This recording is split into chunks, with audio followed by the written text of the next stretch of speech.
Warden തന്നെ നമ്മോടൊപ്പം തത്സമയമുണ്ട്. സുധാമണി, ശ്രീമതി സുധാമണി കേൾക്കാമോ? കേൾക്കാം. എന്താണ് അമ്മുവിന് അന്ന് സംഭവിച്ചതെന്നൊന്ന് പറയാമോ? കോളേജിൽ നിന്ന് കുട്ടികളെല്ലാം വന്നുകൊണ്ടിരിക്കുന്ന സമയമായിരുന്നു. എന്തോ ഒരു ശബ്ദം കേട്ടിട്ട് ഞങ്ങൾ കുട്ടികൾ ആദ്യം ഓടിയിറങ്ങി. അതിൻ്റെ കൂടെ ഞങ്ങൾ ഓടിയിറങ്ങിയപ്പം ഒരു കുട്ടി ഇവിടെ മുറ്റത്ത് വീണ് കിടക്കുന്നു. അപ്പം ചെന്ന് നോക്കിയപ്പോൾ ഈ കുട്ടിയാണ്. ഉടനെ തന്നെ കുട്ടികൾ തന്നെ ആംബുലൻസ് വിളിച്ചു. പത്തനംതിട്ടയിൽ നിന്ന് ആംബുലൻസ് വന്നു കൊണ്ടുപോകുമായിരുന്നു. ആംബുലൻസ് എത്താൻ വൈകിയോ? വൈകിട്ടില്ല. എത്ര മിനിറ്റ് കൊണ്ട് എത്തി? ഹോസ്റ്റലും പത്തനംതിട്ട ആശുപത്രിയായിട്ട് ഒത്തിരി ദൂരമൊന്നുമില്ല. ഹോസ്റ്റലിന് വണ്ടിയൊന്നുമില്ലേ പെട്ടെന്ന് എത്തിക്കാൻ? ഹോസ്റ്റലിൽ വണ്ടിയില്ല. ആ സമയത്ത് ഈ അപകടം സംഭവിക്കുമ്പോൾ ആരൊക്കെ ഉണ്ടായിരുന്നു? കുട്ടിയെ ആശുപത്രിയിൽ എത്തിക്കാൻ ആരൊക്കെ സഹായിച്ചു സുധാമണിയെ? ശബ്ദം കേട്ടോണ്ടാണ് എല്ലാവരും ഓടി ഇറങ്ങിയത്. ശബ്ദം കേട്ടോണ്ടാണ് എല്ലാവരും ഓടി ഇറങ്ങി നോക്കിയത്. അമ്മുവിന് ബോധം ഉണ്ടായിരുന്നല്ലോ അപ്പോ, അല്ലേ? ഉണ്ടായിരുന്നു. എന്താണ് അപ്പൊ കുട്ടി പറഞ്ഞത്? വേദനിക്കുന്നു എന്ന് പറയുന്നുണ്ടായിരുന്നു. എന്താ പറ്റിയതെന്ന് ചോദിച്ചില്ലേ? ആ സമയത്ത് അങ്ങനെ നമ്മൾ പെട്ടെന്ന് ഹോസ്പിറ്റലിലാക്കുക അതല്ലയോ നമ്മുടെ ഇത്. എന്താ ചാടിയതാണോ തള്ളിയിട്ടതാണോ അതാണല്ലോ ഇപ്പോൾ സംശയമായി വരുന്നത്. അതുകൊണ്ടാണ് ആ ചോദ്യം വന്നത്. സാധാരണഗതിയിൽ ഒരാൾ വീഴുമ്പോൾ എന്ത് പറ്റിയെന്ന് ചോദിക്കില്ലേ? മുകളിൽ നിന്ന് വീണതാണോ, എവിടെ നിന്ന് വീണു എന്നാണ് മനസ്സിലാക്കുന്നത്. മുകളിൽ നിന്ന് വീണതെന്നാ അവിടെ ഇങ്ങനെ നമ്മൾ മുകളിൽ നിന്ന് വീണതെന്നാ സംശയിക്കുന്നത്. കുട്ടിയെ ആശുപത്രിയിലേക്ക് എത്തിക്കാൻ വൈകിട്ടില്ല എന്നാണോ പറയുന്നത്? അതെ. ഈ 2.5 കിലോമീറ്റർ ദൂരമേ ഉള്ളൂ, പക്ഷെ 45 മിനിറ്റ് എടുത്തു ആശുപത്രിയിൽ എത്താനെന്നാണ് പറയുന്നത്. അതെന്താണ് സംഭവിച്ചത്?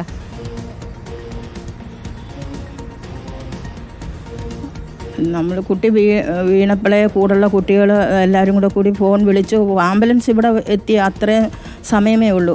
പത്തനംതിട്ടയിൽ നിന്ന് ഇവിടെ വരാൻ ഇപ്പോൾ ഇത്ര ദൂരമല്ലേ ഉള്ളൂ. അത് ആംബുലൻസ് ആകുമ്പം പെട്ടെന്ന് വരുമല്ലോ എന്ന് വിചാരിച്ച ആംബുലൻസ് വിളിച്ചത്. പെട്ടെന്ന് വന്നു, ഞങ്ങൾ ഹോസ്പിറ്റലിൽ എത്തി. അപ്പോൾ ഈ 45 മിനിറ്റ് എടുത്തു എന്ന് പറയുന്നതോ?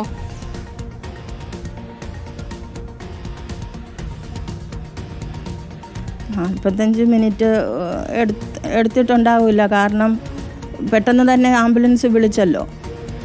താങ്കളും പോയിരുന്നോ ആശുപത്രിയിലേക്ക്? പോയി. എന്നിട്ട് അവിടെ ആശുപത്രിയിൽ എന്താണ് പറഞ്ഞത്?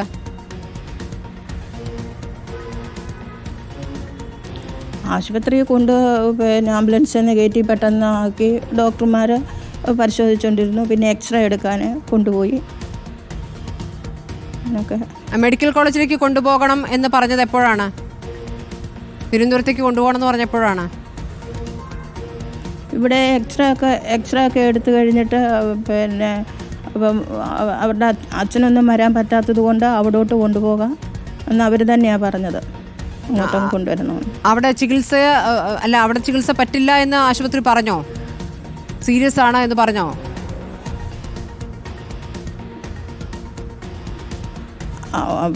അന്നേരം ആ സമയത്ത് സീരിയസ് ആണെന്ന് എക്സ്റേ ഒക്കെ എടുത്ത് നോക്കിയപ്പം ഡോക്ടർക്ക് തന്നെ മനസ്സിലായിട്ടുണ്ടാവുമല്ലോ. അല്ല, നിങ്ങളോട് സംസാരിക്കുമല്ലോ സ്വാഭാവികമായിട്ടും. കുട്ടികൾ കൂടെ നിൽപ്പുണ്ടായിരുന്നു. കുട്ടികളും എന്തോ ഡോക്ടർ സ്വാഭാവികമായിട്ടും നിങ്ങളോട് സംസാരിക്കുമല്ലോ, നിങ്ങളാണല്ലോ വാർഡൻ. അപ്പോൾ എന്താണ് പറഞ്ഞത് ഡോക്ടർ? കൂടെ നമ്മുടെ വേറെ ആൾക്കാരുണ്ടായിരുന്നു, അവരോട് സംസാരിക്കുമായിരുന്നു. വേറെ ആൾക്കാർ ആരൊക്കെയാണ്?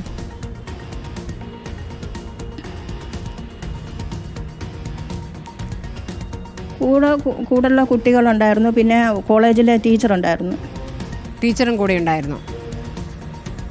ഇപ്പോൾ ആ സ്വകാര്യ ആശുപത്രിയിൽ 1 മണിക്കൂർ 37 മിനിറ്റ് കിടത്തി. അതിനുശേഷമാണ് തിരുവനന്തപുരത്തേക്ക് ആംബുലൻസ് പോയത് എന്നടക്കമുള്ള പരാതികളാണ് ഇപ്പോൾ ഉയരുന്നത്. അപ്പോൾ ഇതേക്കുറിച്ചൊക്കെ എന്താണ് പറയാനുള്ളത് സുധാമണി? അല്ല, നേരെ ഗവൺമെൻറ് ഹോസ്പിറ്റലിലാണ് കൊണ്ടുപോയത്. ശരി, അവിടെ നിന്ന് നേരെ ഗവൺമെൻറ് ഹോസ്പിറ്റലിലാണ് കൊണ്ടുപോയത്. ശരി, അവിടെ നിന്ന് മെഡിക്കൽ കോളേജിലേക്ക് കൊണ്ടുപോകാൻ സമയമെടുത്തു എന്നാണ് പറയുന്നത്. അതിൽ നിങ്ങൾക്ക് എന്തെങ്കിലും പങ്കുണ്ടോ? അവിടുത്തെ പരിശോധനയെല്ലാം കഴിഞ്ഞ് പോയതേ ഉള്ളൂ. അതിനകത്തിൽ നമുക്കൊരു പങ്കുമില്ല. പിന്നെ കൂടെ കോളേജിലെ ടീച്ചർമാരും ഉണ്ടായിരുന്നു. ശ്രീമതി സുധാമണി, ഇപ്പോൾ കുട്ടിയുടെ അച്ഛൻ സജീവ് ഇപ്പോൾ നമ്മളോട് സംസാരിച്ചിരുന്നു. അപ്പോൾ അദ്ദേഹം പറയുന്ന അനുസരിച്ച് ഈ ഹോസ്റ്റലിൻ്റെ ചുറ്റും മണ്ണിൽ ചളിയൊക്കെ ഉണ്ട്. പക്ഷേ കുട്ടി വീണ് കിടന്ന വേഷമെന്ന് പറയുന്നതിൽ ഒട്ടും ചളി പറ്റിയിരുന്നില്ല എന്നുള്ളതൊക്കെയാണ്. അപ്പോൾ ഇതൊക്കെ ഒരു സംശയമായി അച്ഛൻ പറയുന്നുണ്ട്. ഇതേക്കുറിച്ച് എന്താണ് മറുപടി പറയാനുള്ളത്? ചെളിയുള്ള ഭാഗത്തല്ല കുട്ടി വീണത്, മണൽ പോലുള്ളിടത്താണ് വീണത്. ഈ സഹപാഠികളുമായി അമ്മുവിനോട് സഹപാഠികൾ മോശമായി പെരുമാറുന്ന കാര്യം ഹോസ്റ്റൽ വാർഡൻ എന്ന നിലയ്ക്ക് സ്വാഭാവികമായും താങ്കളുടെ ശ്രദ്ധയിൽപ്പെട്ടിട്ടുണ്ടാകുമല്ലോ. എന്താണ് അതേക്കുറിച്ച് പറയാനുള്ളത്?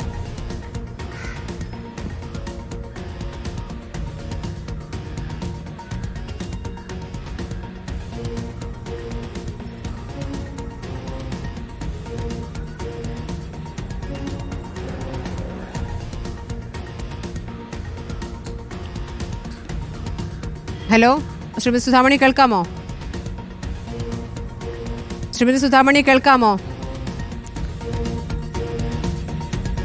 ഹോസ്റ്റൽ വാർഡൻ സുധാമണിയുടെ പ്രതികരണമാണ് കേട്ടുകൊണ്ടിരിക്കുന്നത്. ആശുപത്രിയിലേക്ക് അമ്മുവിനെ കൊണ്ടുപോകാൻ സമയമെടുത്തിട്ടില്ല എന്നുള്ളതാണ് അവർ പറയുന്ന മറുപടി. ആംബുലൻസ് തൊട്ടടുത്ത് തന്നെയുള്ള സ്ഥലത്തുനിന്ന് ആംബുലൻസ് എത്തുമായിരുന്നു. അതുകൊണ്ട് ആംബുലൻസ് വിളിക്കുകയാണ് ചെയ്തത്. ആംബുലൻസിന് കാത്തിരുന്ന സമയം മാത്രമേ ഉള്ളൂ. ഈ 45 മിനിറ്റ് വൈകി എന്നുള്ളതിൽ ശരിയല്ല എന്നാണ് ഇപ്പോൾ ഹോസ്റ്റൽ വാർഡൻ പറയുന്നത്. തന്നോടൊപ്പം കോളേജിലെ അധ്യാപികയുണ്ടായിരുന്നു, വിദ്യാർത്ഥികളും ഉണ്ടായിരുന്നു എന്നുള്ള കാര്യം അവർ സാക്ഷ്യപ്പെടുത്തുന്നു. വീണ് കിടന്ന അമ്മു ആശുപത്രിയിൽ എത്തിയപ്പോൾ എനിക്കറിയില്ല എന്ന രൂപത്തിൽ പ്രതികരിച്ചു എന്നാണ് നേരത്തെ ദൃക്സാക്ഷിയായ സരിൻ പറഞ്ഞത്. പക്ഷേ എങ്ങനെ വീണു എന്നതിനെക്കുറിച്ച് വീണ് കിടന്ന അമ്മുവിനോട് ചോദിച്ചിട്ടില്ല എന്ന് ഹോസ്റ്റൽ വാർഡൻ പറയുന്നു. ശ്രീമതി സുധാമണി കേൾക്കാമോ? ഇപ്പോൾ കേൾക്കാമോ? ദിലീപ് ഒന്ന് സുധാമണിയുമായിട്ട് ഈ കുട്ടി വീണ ഭാഗം ഒന്ന് കാണിച്ചു തരാൻ പറയണം. ചെളിയുള്ള ഭാഗം വേറെയാണ്, മണലിലാണ് അമ്മു വീണതെന്ന് പറയുന്നു. ആ ഭാഗം ഒന്ന് കാണിച്ചു തരാൻ പറയാമോ? സുധാമണി കേൾക്കാമോ? ശ്രീമതി സുധാമണി, ഒന്ന് ക്യാമറയുമായി താങ്കളൊന്ന് ആ കുട്ടി വീണ ഭാഗം ഒന്ന് കാണിച്ചു തരാമോ? കാരണം ചളിയുള്ള ഭാഗമാണ്, അവിടേക്ക് അല്ല വീണതെങ്കിൽ ഏത് ഭാഗത്താണ് വീണതെന്ന് കാണിച്ചു തരാമോ? വീണ ഭാഗം ഒന്ന് കാണിച്ചു കൊടുക്കാം. താങ്കൾ കൂടി ആ ഭാഗത്തേക്ക് വന്നാൽ നന്നായിരുന്നു.